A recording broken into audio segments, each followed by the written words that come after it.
Ibinunyag ni AFP Chief of Staff General Romeo Browner Jr. na nireject o tinanggihan niya ang mga panawagan mula sa ilang retirado o retiradong opisyal ng militar na patalsikin si Pangulong Ferdinand Marcos Jr. sa gitna ng mga protesta laban sa umunoy katiwalian sa pamahalaan noong nakaraang buwan.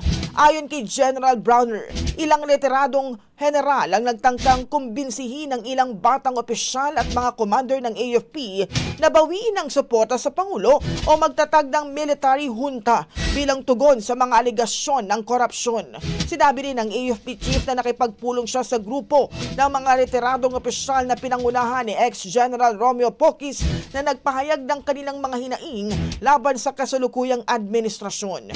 Gayunman, iginiit ni Browner na nananatiling solid at matatag ang AFP sa kanilang mandato na ipagtanggol ang konstitusyon.